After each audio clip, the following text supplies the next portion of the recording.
Hello everyone. यहाँ पर question में दिया voters cards visit their votes in election only two candidates A and B were contesting the election.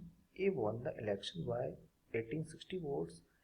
Had B received 40% more votes, the result would have been a tie. How many registered voters are there in the town? यहाँ पर प्रश्न में दिया गया है कि एक गांव में कुल 60% वोट थे, 60% मतदान हुआ था, 60% वोट डाले गए थे हर टोटल वोट्स का। यहाँ पर दो कैंडिडेट ने भाग दिया था, ए और बी ने। तो यहाँ पर दिया गया है कि ए यहाँ से 1860 वोटों से जीत गया है और कंडीशन दी गई है कि अगर बी को 40% ज़्यादा वोट मिले होते तो जो मैच है या जो इलेक्शन है वो टाई हो जाता, यानी कि दोनों का जो मतदान है वो बिल्कुल बराबर बराबर होता। तो पूछा गया है how many registered voters are there in the town, उस गाँव में कुल कितने रजिस्टर्ड वोटर्स थे। तो हम मान लेते हैं कि माना यहाँ पर टोटल वोट जो रजिस्टर्ड वोटर्स थे वो यहाँ पर 100% थे। अब इसमें से यहाँ पर 60% कास्ट हुए थे, तो जो वोट कास्ट हुए हैं या जो मतदान हुआ था वो केवल 60% हुआ था। अब इस इलेक्शन में दो कैंडिडेट ने भाग लिया था, एक कैंडिडेट था ए, तो हम मान लेते हैं कैंडिडेट ए को ए वोट मिले थे और कैंडिडेट बी को बी वोट मिले थे।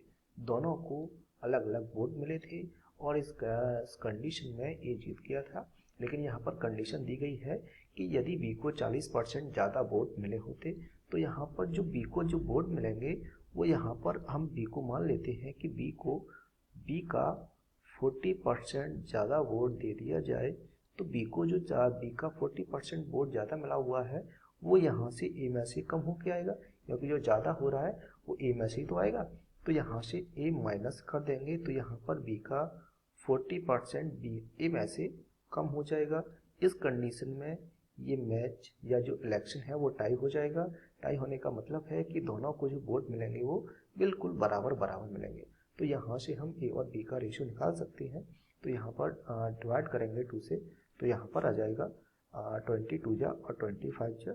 इसी प्रकार यहाँ भी 22 और 25 हो जाएगा।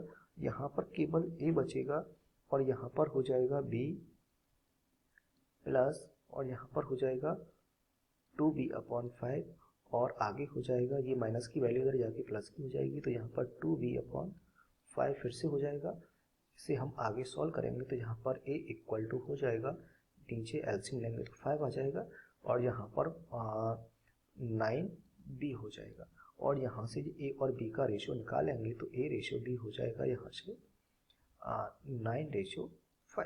तो a और b का रेशियो यहाँ पर 9:5 आ गया है। तो यहाँ से हम कह सकते हैं कि a को जो मिला था और b को जो मिला था वो दोनों को 9 और 5 मिला था।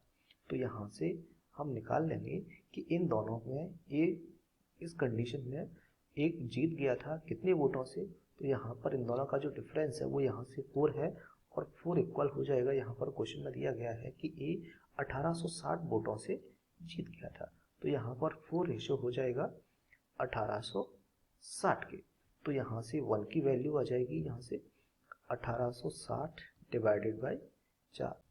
वो हमें निकालना है कि टोटल वोट कितने थे। तो यहाँ पर 9 और 5, ए को 9 मिले थे और बी को 5 मिले थे, दोनों को देखा जाए तो यहाँ पर टोटल 14 है।